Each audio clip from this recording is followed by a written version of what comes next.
Olá, eu sou a Fernanda Mara, Escolástico Santos, estudante de graduação em Agronomia pela Universidade Federal de Viçosa. Trago ao Simpósio de Integração Acadêmica o trabalho intitulado Mobilidade e Persistência do Endaziflan e Tebuchuron aplicados na cultura da cana-de-açúcar, sob orientação do professor Francisco Cláudio Lopes de Freitas, do Departamento de Agronomia da UFV. A cana-de-açúcar, Saccharum officinarum, é uma cultura de importância agrícola e econômica para o Brasil. No entanto, em função do crescimento inicial lento que esta apresenta, com a emergência ocorrendo cerca de 30 dias após o plantio e o perfilhamento por volta de 40 a 120 dias após o plantio, o manejo de plantas daninhas é uma prática que demanda atenção. Isso porque, se as plantas daninhas não forem manejadas adequadamente, elas competirão por água, nutrientes, luminosidade e outros recursos com a cultura, prejudicando a produtividade, a qualidade e a colheita mecanizada da cultura ao final do ciclo. Dessa forma, é comum empregar na cultura o manejo integrado, que possui diferentes como componentes, sendo esses medidas culturais, medidas preventivas, químicas e mecânicas. Como medida cultural, tem-se o uso de variedades que sejam adaptadas à região de cultivo e o manejo da palhada. De modo preventivo, temos a utilização de órgãos propagativos da cultura da cana-de-açúcar e a utilização de maquinários que estejam livres de sementes e outras fontes de propagação das plantas daninhas. Manejo químico refere-se à utilização de herbicidas que possam ser aplicados tanto em pré-emergência, quando a planta daninha ainda não emergiu, como em pós-emergência, quando esta já se encontra desenvolvida no campo. O manejo mecânico refere-se à utilização de alguma ferramenta ou maquinário que retire a planta daninha do campo. As medidas empregadas no experimento foram foi o manejo químico, com a utilização do indaziflam, uma nova molécula empregada no Brasil, chegada recentemente, que possui essa estrutura química e que tem como característica uma baixa solubilidade em água e um tempo de meia-vida igual ou superior a 150 dias, ou seja, metade desse composto é degradado cerca de 150 dias após a aplicação. No entanto, é preciso enfatizar que esses dois atributos podem sofrer interferência do ambiente e do solo no qual foi aplicado. Isso porque essas características dependem da textura e do teor de matéria orgânica, por exemplo. Ele atua, o endaziflam, inibindo a biossíntese de celulose. Dessa forma, ele vai interferir na formação da parede celular, que é muito importante para o desenvolvimento do vegetal. E ele é aplicado exclusivamente em pré-emergência, ou seja, quando a planta daninha ainda não emergiu. Diferentemente do indaziflam, o tebuchuron, uma outra molécula utilizada no nosso experimento, já é empregado há um tempo maior na cultura da cana-de-açúcar. E ele possui essa estrutura química e tem como característica uma alta solubilidade em água, sendo que seu tempo de meia-vida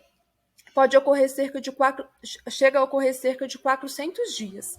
E da mesma forma, também sofre interferência do ambiente, da textura e do teor de matéria orgânica do solo. Ele inibe o fotossistema 2, ou seja, ele vai atuar prejudicando uma etapa da fotossíntese, e ele pode ser aplicado tanto em pré quanto em pós-emergência. No entanto, neste experimento, ele foi aplicado exclusivamente em pré-emergência. A medida mecânica utilizada foi a operação de quebra-lombo, que foi realizada 70 dias após o plantio. Essa operação refere-se a translocar o solo da entrelinha para a linha de plantio. Os objetivos desse trabalho foi, portanto, avaliar a mobilidade e a persistência do endaziflam e tebuchuron em condições de campo e também avaliar o efeito do quebra-lombo sobre a seletividade do endaziflam. Esse experimento foi conduzido em Latossolo Amarelo, na Unidade de Pesquisa e Extensão Aeroporto. Foi utilizado delineamento em blocos casualizados. Foram 4 tratamentos. 75 gramas por hectare de indaziflam sem a realização do quebra-lombo, 75 gramas por hectare de indaziflam com operação de quebra-lombo, 1.000 gramas por hectare de tebutyron com quebra-lombo e as testemunhas que não receberam aplicação de herbicida, mas que tiveram a operação de quebra-lombo. Foram coletadas amostras aos 30, 120 e 300 dias após a aplicação, nas camadas de 0 a 10, 10 a 20, 20 a 30 e 30 a 40, com a utilização de um trado de aço galvanizado. Essas amostras foram subdivididas em subamostras, das quais uma parte foi destinada à análise em cromatografia líquida de alta eficiência, que não só pode detectar, como também quantificar a concentração de herbicida no solo. E a outra parte das subamostras foi destinada à montagem de bioensaios, que se refere à utilização de plantas que indiquem a presença do herbicida pela sensibilidade que essas apresentam à molécula, ao herbicida. Para indicar a presença de indaziflam, foi utilizado o sorgo bicolor. E para indicar a presença de tebutyron, foi utilizado o pepino, Cucumis sativus. Como resultado, obteve-se,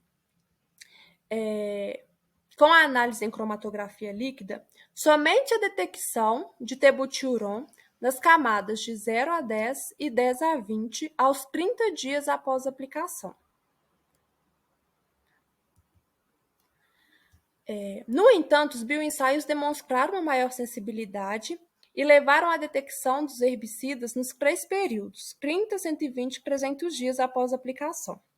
Aos 30 dias, é notado uma intoxicação significativa da camada de 0 a 10 e 10 a 20 centímetros de profundidade. E isso aqui impactou na massa seca relativa, na porcentagem de massa seca relativa das plantas indicadoras da camada de 0 a 10. Aos 120 dias, já é significativo a presença de tebutyron na camada de 30 a 40. E aos 300 dias após a aplicação, as moléculas de indaziflam foram detectadas na camada de 0 a 10 e 10 a 20 para ambos os tratamentos, tanto aquele que teve operação de quebra-lombo, quanto para aquele que não teve. E o tebutyron, ele foi detectado na camada de 20 a 30 e 30 a 40 centímetros, demonstrando, então, que ele teve uma maior percolação no perfil do solo. E isso pode ter sido favorecido pela pluviometria que ocorreu durante o estabelecimento do experimento. Embora a gente perceba que as plantas indicadoras tenham tido uma intoxicação, o mesmo não ocorreu com a cana-de-açúcar. E também não houve diferenças significativas no volume e massa de matéria seca da raiz da cana-de-açúcar, demonstrando que, para as condições e características do solo e do ambiente, os herbicidas não apresentaram perda de seletividade para a cultura. A gente conclui, portanto, que tanto o indaziflam quanto o tebutyron são persistentes no solo, pois foram detectados nos 3 períodos, 30, 120 e 300 dias após a aplicação. E o tebutyron foi detectado em 40 centímetros de profundidade, o que reforça sua mobilidade no solo.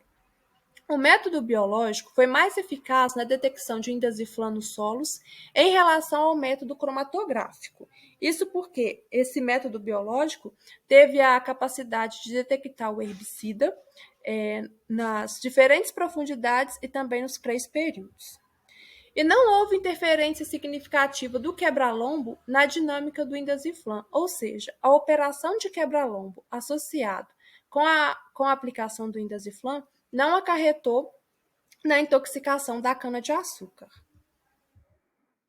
Aqui eu agradeço ao UFV, ao Manejo Integrado de Plantas Daninhas, à Bayer, ao CNPq, CAPES e FAPEMIG. Muito obrigada.